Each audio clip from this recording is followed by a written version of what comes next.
From the book of 1 Samuel, chapter 14, verses 6 and 7. And Jonathan said to the young man that bare his armor, "Come, let us go over unto the garrison of these uncircumcised. It may be that the Lord will work for us, for there is no restraint to the Lord to save by many or by few." And his armor bearer said unto him, "Do all that is in thine heart. Turn thee, behold, I am with thee according to thy heart." In looking at the passage in this scripture, Jonathan seemed to be in a situation of uncertainty. The future, the absolute direction he needed for the present time was just not clear to him. All he could say in verse 6 was, "Maybe. It may be." He couldn't be sure one way or the other. He seemed to, and probably did, feel that it was the right thing to do. But there was still some uncertainty in his words. There seemed to have been some doubts as well. But I also believe that there are times when we have some uncertainties and some doubts, when the enemy is not necessarily involved in our lives. Let me ask you a question. Have you ever come to a place in your life not knowing what to do concerning certain matters? The conflicting feeling of making a choice of what way to turn can cause unbearable stress on our bodies. Should I accept or pass up this opportunity? We will ponder in our mind. Furthermore, what comes to mind is this an opportunity, or is this just a setup to fail? We will ask ourselves, what should I do? Should I pursue, or should I remain and just take it easy? If you just remain and take it easy, ignoring the situation all around you, you will never know the possibilities that lie ahead. Therefore, you must take action. Down in his gut, Jonathan seemed to feel the right thing to do was to take action, to pursue his enemy. But there is uncertainty revealed in his words, a shadow of doubt. In verse 6, it says, "And Jonathan said to the young man that bare his armor, Come, let us go over unto the garrison of these uncircumcised. It may be that the Lord will work." Jonathan said, "It may be." I want to focus on that one word, "may be." Uncertainty inundates our minds on a constant basis, especially when it pertains to pursuing our dream or perhaps our destiny. When you begin to pursue what you were meant to accomplish all the what ifs seem to come. All of the misgivings, all of the possible problems and fears seem to crowd our mind. The Bible refers to all of these things as doubt.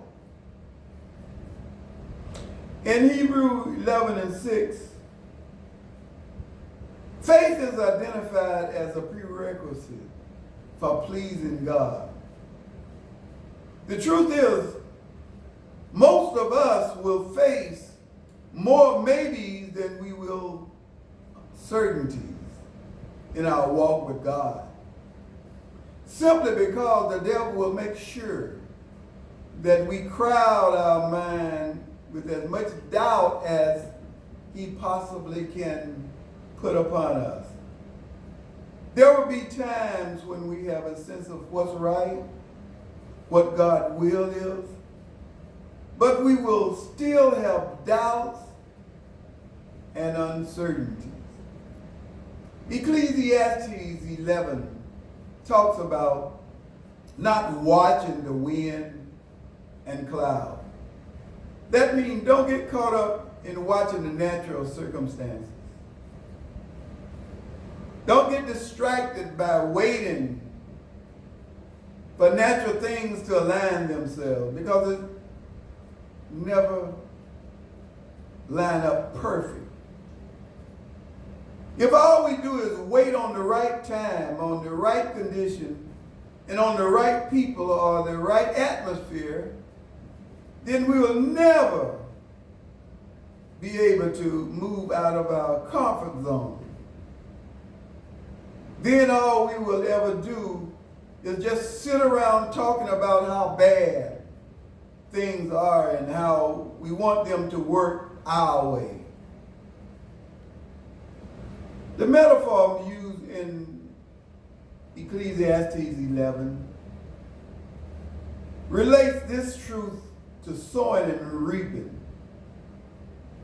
He who regards the wind will never sow, and he that observes the cloud will never reap. Whether sowing or reaping, you can sit around and wait on a perfect condition before you take action. Don't wait on the wind,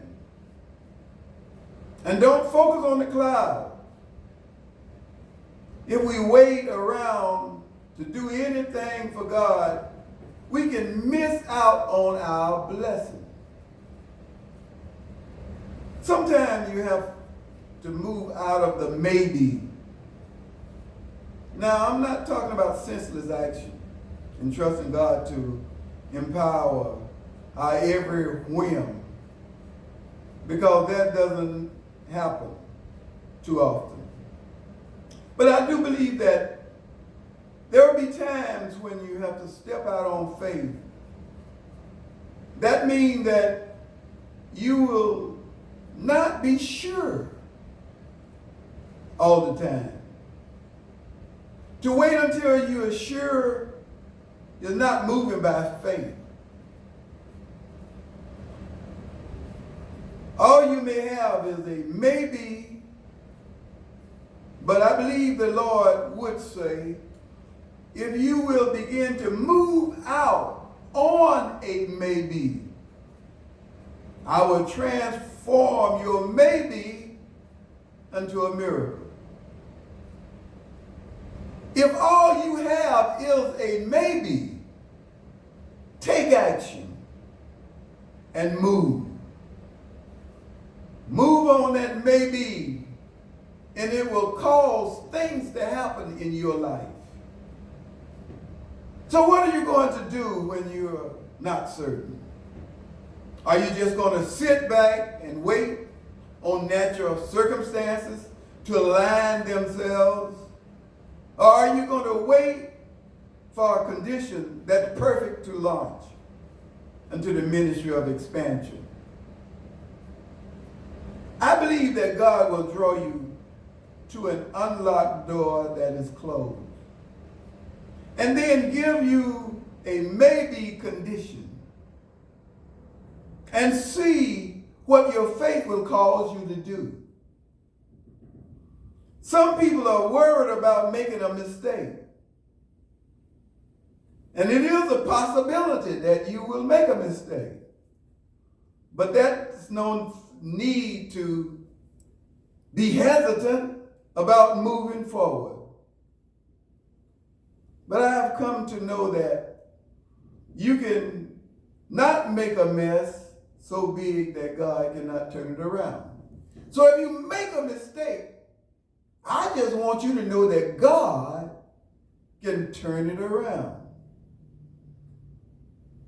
You can't make a mistake that's so big that God cannot erase it.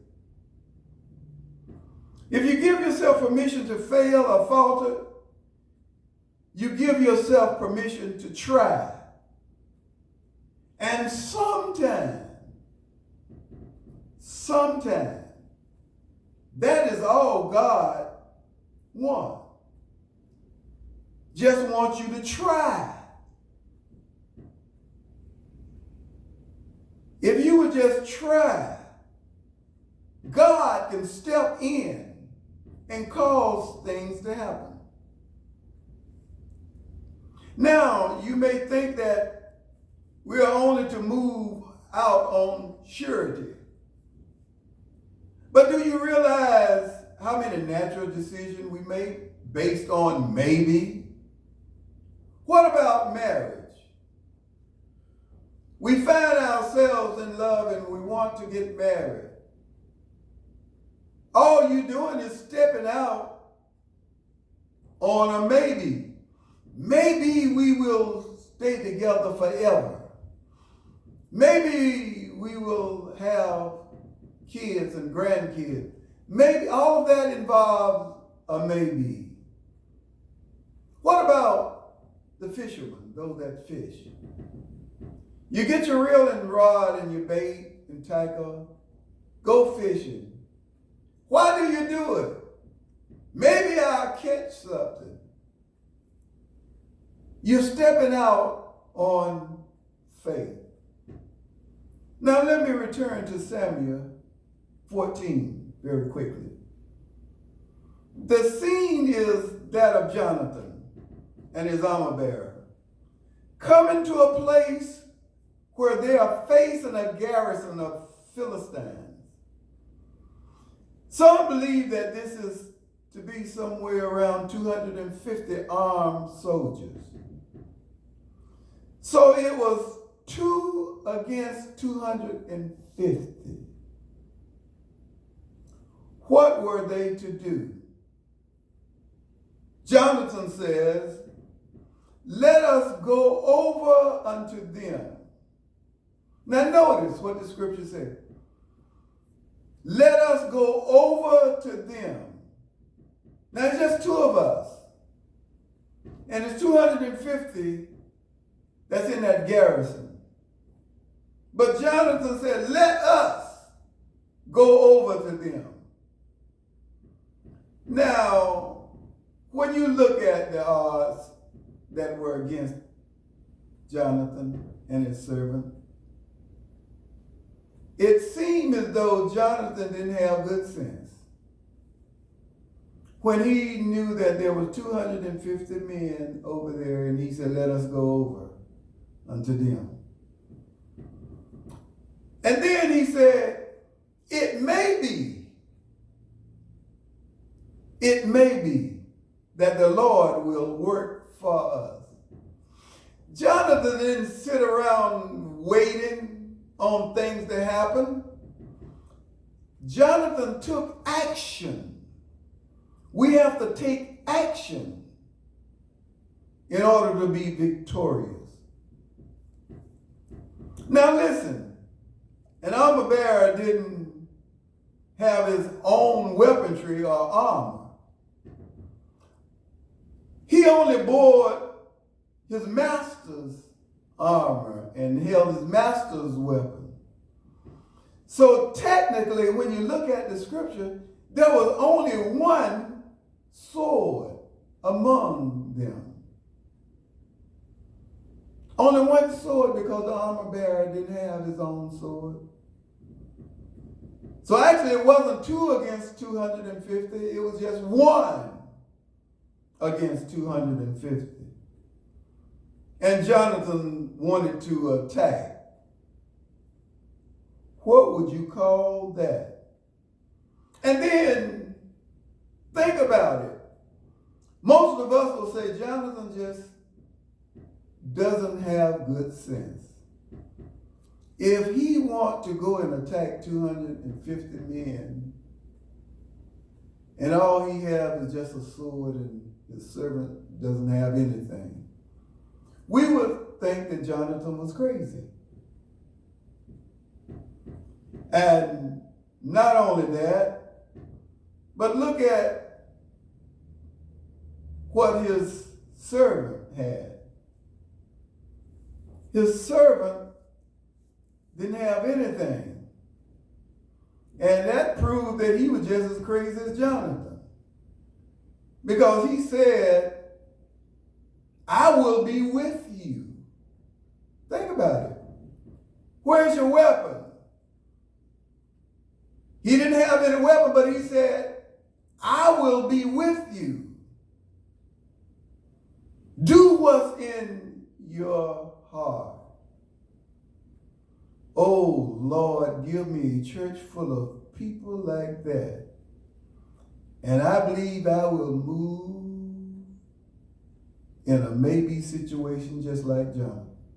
People who would move out on a maybe. And then others will say, we are with you. I would love to have people like that. Look at what these men were missing. They were in a place of insufficiency. They had insufficient personnel. They had insufficient weaponry. They had insufficient equipment. They had insufficient plan. And Jonathan said, let us attack.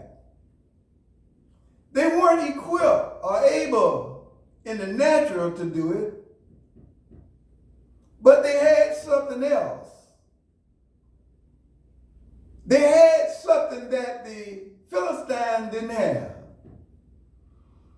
They had that maybe faith. They didn't have assurance, but they had faith in a maybe. And God intervened on their behalf and gave them the victory. When all you've got is a maybe, maybe God wants you to move out on that. Test the doorknob. Push the door. Step out on faith. And what is faith? What it really is? Faith is more than just sitting around. Faith is what moves you to motivate you, to activate you. When all you got is a maybe, step out and watch God. Jonathan had the courage. He had the stamina. All he needed was just faith. And he had that because he said, let us attack. God is with us. Maybe he will give us the victory. I say to you today, go ahead, attack. Don't let the devil intimidate you to make you feel as though you can't do anything. Just have some maybe faith and watch God work a miracle in your life. What we are going through in days like this requires faith. When we see people dying, from the virus. It requires faith. And if God doesn't, just like the 3 Hebrew boys in the fiery furnace, they said to the king, we will not bow down because we know that our God is able to deliver us. But they say, if he doesn't, we know he can. You have to have that type of faith and trust in God to believe that if I don't get what I want, if I don't get that job that I feel I should, if I can't make it there where I want to be, that means that God must have something better for me. That's the attitude you have to have. Don't let the devil deny you of your blessing, but trust God and believe God for the victory. Let us pray. Oh, gracious Father, as we stand before you, we are thanking you for how you have given us strength, given us guidance to do your will. Lord, we realize that we can do nothing without you. But with you, we can do all things. Help us to stretch out on your word. Help us to stand firmly planted and believe in what you said in your word when you said, I'll never leave you or forsake you. Lord, somebody needs encouragement today. Encourage their heart. Somebody needs deliverance today. To believe that everything's going to work out all right. Look down on those who have lost loved ones. Those whose loved ones have been stricken. Touch them, Lord. Give them strength to believe that you have the power of the world in your hand.